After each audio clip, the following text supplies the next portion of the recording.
परमात्मने नमः। अथ पंचदशोऽध्याय।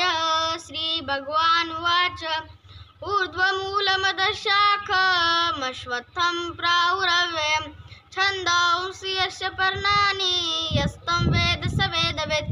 अधश्चोर्ध्वं प्रसृता तस्य शाखा गुणप्रवृद्धा विषयप्रवाला। अधश्च मूलान्यनुसन्ततानि कर्मानुबन्धीनि मनुष्यलोके। न रूपमस्य ततोपलभ्यते नान्तो न चादिर्न न च सम्प्रतिष्ठा। अश्वत्थमेनं सुविरूढमूलमसङ्गशस्त्रेण दृढेन चित्वा ततः पदं तत्परिमार्गितव्यं यस्मिन् गता न निवर्तन्ति भूयः। तमेव चाद्यं पुरुषं प्रपद्ये यतः प्रवृत्ति प्रसृता पुराणी। निर्माणमोहाजितसङ्गदोषाध्यात्मनित्या विनिवृत्तकामा। द्वन्द्वैर्विमुक्ता सुखदुःखसंज्ञैर्गच्छन्ति मूढा न पद्मव्यं तत्। न तद्भासेते सूर्यो न शशाङ्को न पावकः। यद्गत्वा न निवर्तन्ते तद्धाम परं मम। ममेवांशो जीवलोके जीवभूतः सनातनः। मनषष्ठानि इन्द्रियाणि प्रकृतिस्थानि कर्षति। शरीरं यद्वाप्नोति यच्चाप्युत्क्रामतीश्वरः। गृहीत्वैतानि संयाति वायुर्गन्धानि वाशयात्। क्षत्रं चक्षुस्पर्शनं च रसनं घ्राणमेव च।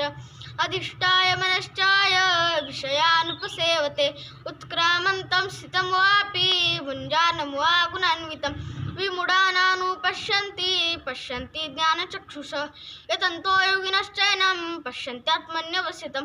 यतन्तोऽपि उत्कृतात्मानो नैनं पश्यन्त चेतसः। यदादित्यगतं तेजो जगद्भासेतेऽखिलम्। यच्चन्द्रमसि यच्चाग्नो तत्तेजो विद्धिमामकं। गामाविश्यच्च भूतानि धारयाम्यहमोजसा। उष्णामि चौषधिः सर्वाः सोमो भूत्वा रसात्मकः। ॐ वैश्वानरो भूत्वा प्राणिनां देहमाश्रितः। प्राणापानसमायुक्तो पचाम्यन्नं चतुर्विधं। सर्वस्य चाहं हृदि सन्निविष्टो मतः स्मृतिज्ञानमपोहनं च। वेदैश्च सर्वैरहमेव वेद्यो वेदान्तकृत्वेदविदेव चाहं। द्वाविमो पुरुषो लोके षट्क्षर एव च। षट्सर्वाणि भूतानि कुटस्थोर उच्यते। उत्तमपुरुषस्त्वन्यं परमात्मेति उदाहरतः। यो लोकत्रयमाविश्य विवर्तते ईश्वर। यस्माक्षरमतीतोऽहमक्षरादपि चोत्तमः।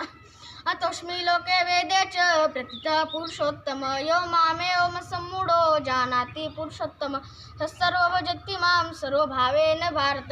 इतिं गीतं शास्त्रमिदमुक्तं मया नघ। यद्बुद्ध्वा न बुद्धिमान् स्यात् कृतकृत्यस्य भारत।